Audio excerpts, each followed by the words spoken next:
पाखी को आज भी याद है अनुपमा का वह थप्पड़, जिसने उसकी पूरी सोच को झकझोर कर रख दिया था। वह थप्पड़ सिर्फ दर्द नहीं था, बल्कि एक चेतावनी थी कि अगर गलत रास्ते पर चली, तो परिणाम कितने खतरनाक हो सकते हैं। आज वही डर पाखी की आंखों में साफ दिखाई देता है, क्योंकि अब सवाल सिर्फ उसका नहीं, बल्कि उसकी बेटी ईशानी का है। ईशानी को पाखी ने सख्त वार्निंग दी है। वह उसे बार बार समझाने की कोशिश कर रही है कि जिंदगी में नाम, शोहरत और कामयाबी मेहनत से मिलनी चाहिए, गलत रास्तों से नहीं। पाखी चाहती है कि ईशानी वह सब कुछ बने जो वह खुद कभी नहीं बन पाई। लेकिन एक माँ का दिल जानता है कि ईशानी के अतीत में ऐसे कई राज छुपे हैं जो कभी भी सामने आ सकते हैं। जी हाँ, टेलीविजन का पॉपुलर शो अनुपमा इन दिनों बेहद इंटरेस्टिंग मोड पर पहुंच चुका है। अब तक आपने देखा कि भारती और वरुण की शादी में राही, प्रेम, पाखी, बा और बापूजी शामिल होते हैं।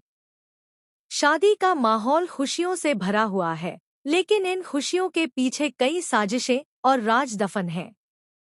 पाखी को अपनी बेटी ईशानी पर बहुत गर्व होता है।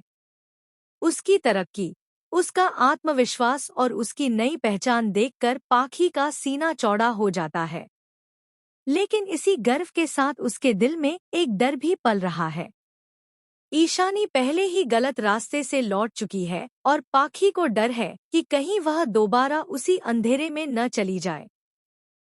इसी डर के चलते पाखी ईशानी को सख्त लहजे में चेतावनी देती है। वह कहती है कि उसे उम्मीद है कि ईशानी ने जो कुछ भी हासिल किया है, वह उसकी ईमानदार मेहनत का नतीजा है, किसी गलत काम का नहीं।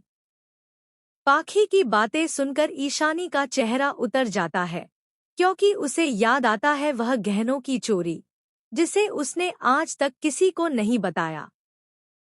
ईशानी जानती है कि अगर यह सच सामने आ गया, तो न सिर्फ पाखी का भरोसा टूट जाएगा, बल्कि अनुपमा भी उसे कभी माफ नहीं कर पाएगी। पाखी को इस चोरी के बारे में अभी कुछ भी पता नहीं है, लेकिन सच ज्यादा देर तक छुपा नहीं रह सकता। इसी बीच पाखी को अनुपमा का वह थप्पड़ फिर से याद आ जाता है। वह ईशानी से साफ शब्दों में कह देती है कि अगर इस बार उसने कुछ भी गलत किया, तो सिर्फ उसे नहीं, बल्कि मां बेटी दोनों को अनुपमा के थप्पड़ का सामना करना पड़ेगा। पाखी यह नहीं चाहती कि ईशानी उसकी तरह वही गलतियां दोहराए। लेकिन कहानी यहीं खत्म नहीं होती।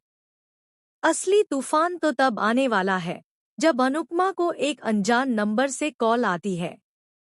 कॉल पर मौजूद शख्स बताता है कि शादी में जो गहने पहने गए थे, वे चोरी के हैं, और यह चोरी किसी बाहर वाले ने नहीं, बल्कि घर के ही किसी सदस्य ने की है।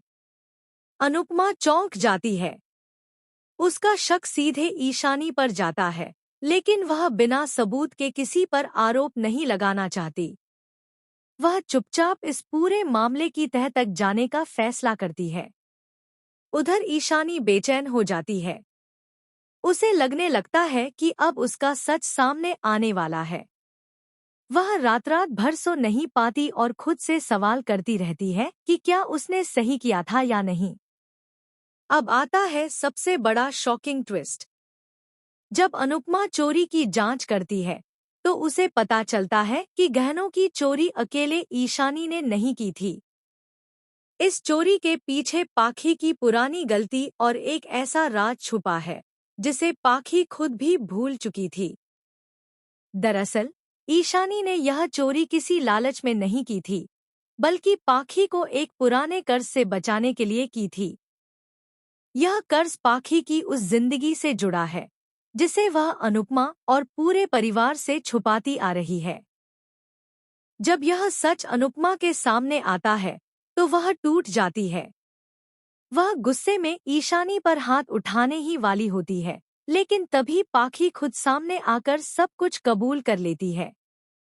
पाखी रोते हुए कहती है कि अगर कोई गुनहगार है, तो वह खुद है, ईशानी नहीं। उसने अपनी बेटी को ऐसे हालात में डाल दिया कि उसे चोरी जैसा कदम उठाना पड़ा। अनुपमा के लिए यह पल सबसे मुश्किल होता है। एक तरफ उसकी सीख और उसूल हैं, दूसरी तरफ एक माँ और बेटी का दर्द। अब सवाल यह है कि क्या अनुपमा पाखी और ईशानी को माफ कर पाएगी? क्या पाखी अपनी पुरानी गलतियों का सामना कर सकेगी? और क्या ईशानी को एक नया मौका मिलेगा या उसका सच उसकी जिंदगी तबाह कर देगा? आने वाले एपिसोड्स में देखने को मिलेगा हाई वोल्टेज ड्रामा, इमोशंस और ऐसे खुलासे जो शो की कहानी को पूरी तरह बदल कर रख देंगे। आपको क्या लगता है? क्या अनुपमा इस बार थप्पड़ की जगह माफी देगी या इंसाफ के लिए सख्त फैसला लेगी? हमें कमेंट सेक्शन में जरूर बताएं और हमारे चैनल को लाइक, शेयर और सब्सक्राइब करना न भूलें।